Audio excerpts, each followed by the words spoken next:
ప్రధానమంత్రి మోడీ గారి 3.0 అధికారంలోకి వచ్చిన తర్వాత తొలి బడ్జెట్ను ప్రవేశపెట్టారు కేంద్ర మంత్రి నిర్మలా సీతారామన్ గారు. ఇక బడ్జెట్లో ఏపీ, బీహార్కు పెద్దపీట వేశారు. ఆంధ్రప్రదేశ్ రాజధాని అమరావతి నిర్మాణానికి 15,000 కోట్లు, అవసరమైతే మరిన్ని కేటాయింపులు ఉంటాయని చెప్పారు నిర్మల. అలాగే పోలవరం ప్రాజెక్టు నిర్మాణానికి పూర్తి సహకారం అందిస్తామని, విశాఖ చెన్నై ఇండస్ట్రియల్ కారిడార్ అభివృద్ధికి నిధులు, పరిశ్రమల ఏర్పాటుకు ప్రత్యేక రాయితీలు వంటి అంశాలను ప్రస్తావించారు.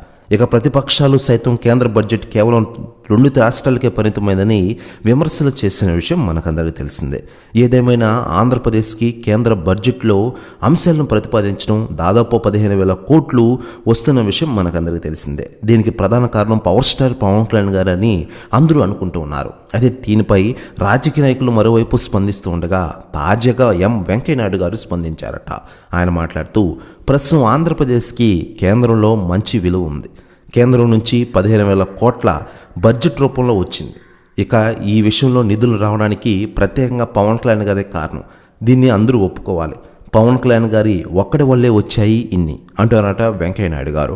ప్రస్తుతం ఈ వ్యాఖ్యలు వైరల్ అవుతున్నాయి ఆంధ్రప్రదేశ్ రాష్ట్ర రాజకీయాల్లో. మరోవైపు ఆంధ్రప్రదేశ్ బడ్జెట్లో ప్రాధాన్యం దక్కడంపై ఇటు టీడీపీ, అటు జనసేన నేతలు ఈ క్రెడిట్ తమదని డబ్బా కొట్టుకుంటున్న విషయం తెలిసిందే.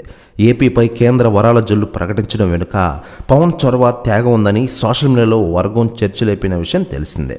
పవన్ వల్లే కూటమి పొత్తు సాధ్యమైందని, పొత్తుతో తనకు నష్టం జరిగిన పవన్ ఎక్కడా వెనక్కి తగ్గలేదన్నారు.